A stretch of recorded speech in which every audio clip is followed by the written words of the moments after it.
It's June 29th. Got a challenge.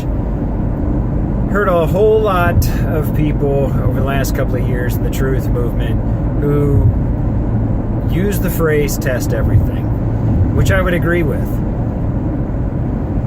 But I find it very ironic that there's so many people around the world that seem to be testing everything and yet coming up with massively different conclusions. And so here's the challenge. You say you're going to test everything? Against what? What's your standard? A lot of people I know have said, well, the standard's the Bible. Okay. How well do you know it? Why is it that people can read the same pages and come to completely opposite conclusions?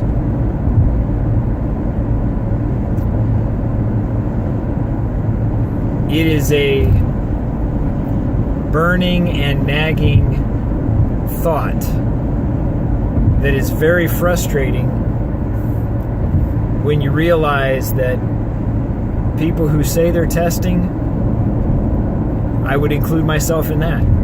We have to hold the correct standards to test something against.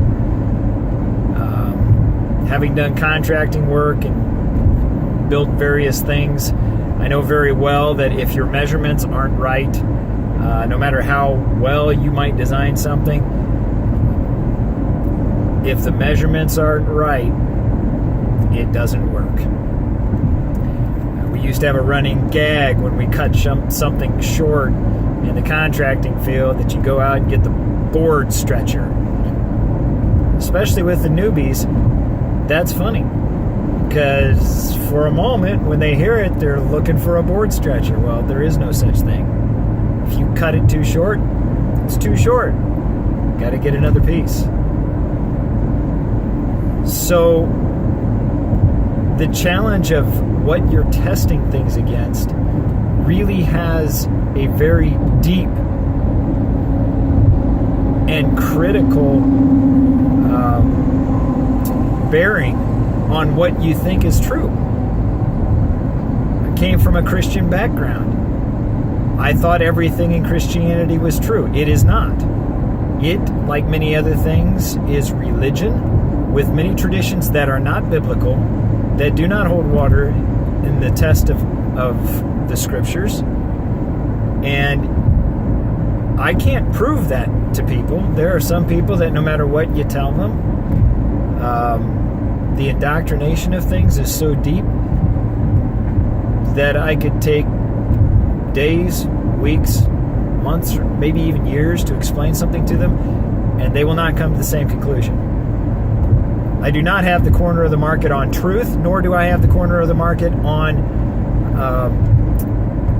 understanding or wisdom.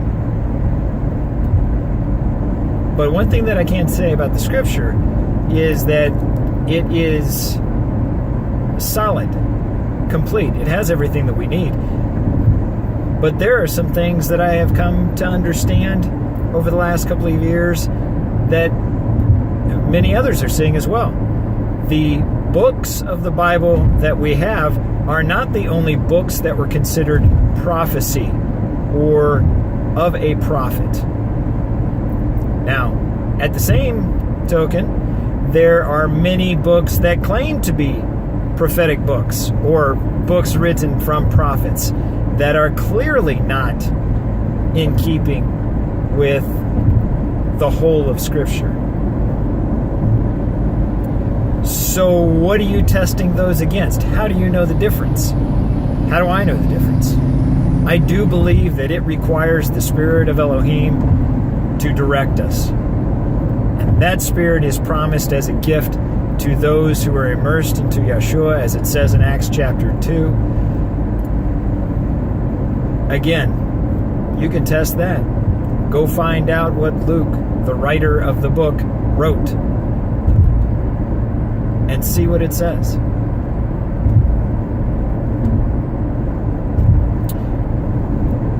Deuteronomy chapter 6 gives us a direct command to love Yahweh with all of our heart, soul, mind, and strength.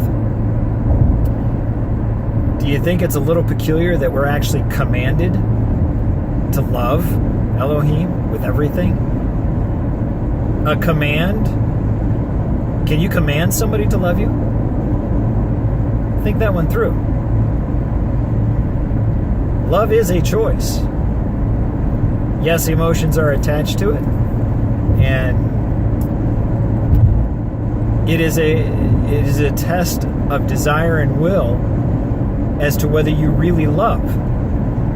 Love is defined by Elohim, 1 Corinthians 13, and 1 John 1, well, the whole book of 1 John.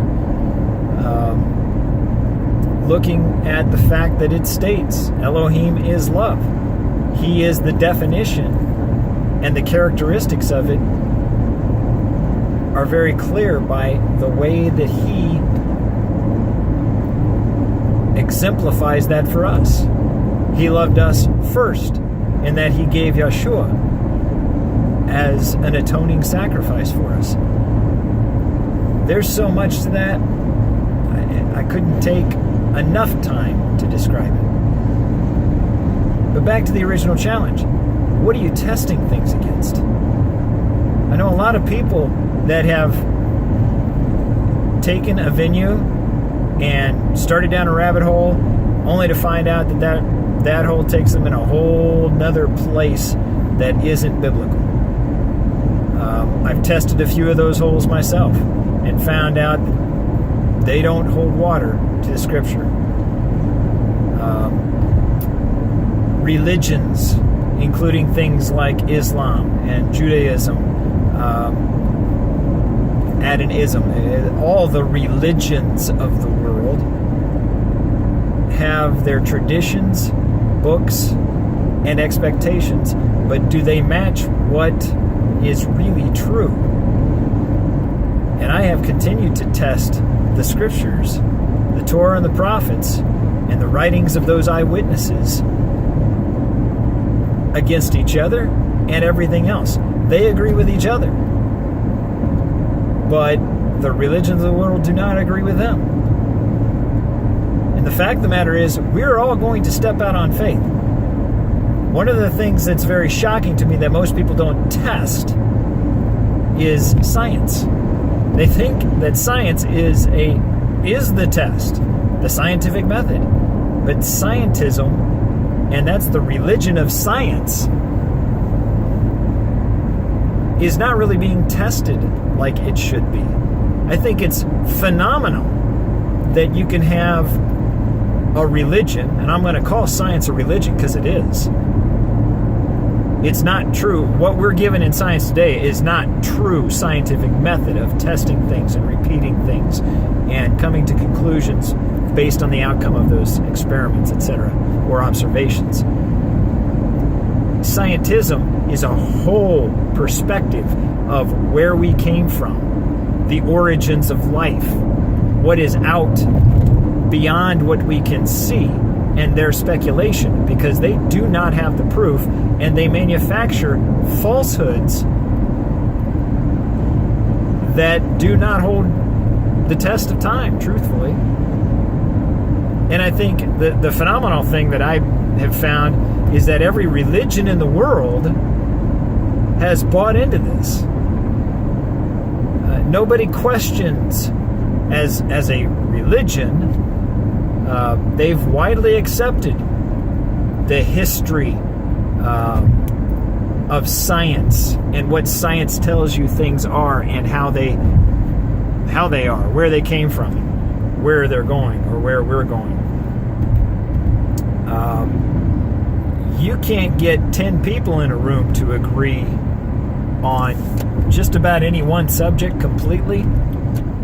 I think it's stunning that religions that diametrically oppose each other in very many facets can widely accept an age of the earth, the shape of the earth, what the cosmos is all about, things that can't be proven or seen, that scientific or scientists and organizations such as NASA and other space agencies, which, by the way, remember, they're military, they're government, and if you think that our government is always being truthful, or maybe ever being truthful, you need to test that too. But the fact of the matter is, the religions of the world have embraced and accepted what science has said without testing it critically. And I can't do the homework for you, and I'm not here to convince you. I'm here to raise some questions and to start challenging, and actually to give a voice the best I can to the things that I've experienced, so that others can challenge these things as well and come to a concrete conclusion based on a real standard. The Scripture, the truth.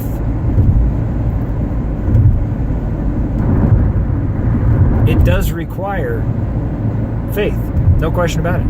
Everything in life has an aspect of faith to it. If you deny that, honestly, that's foolish. Because agnostics, atheists, etc., other religions, they all have faith in something. Things that they cannot see and do not understand, they make decisions about and they have opinions about. They step out on faith.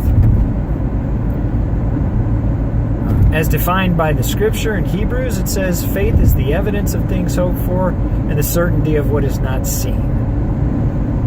Chew on that for a little while and really grasp what it means to have faith. So I'm really wondering, not just for myself, I'm putting it out there for others. What is your standard? What are you testing everything with? Because if you don't have the right tape measure, the right standard, the plumb line that is accurate, you're going to still come to the wrong conclusion. It's food for thought. Until next time.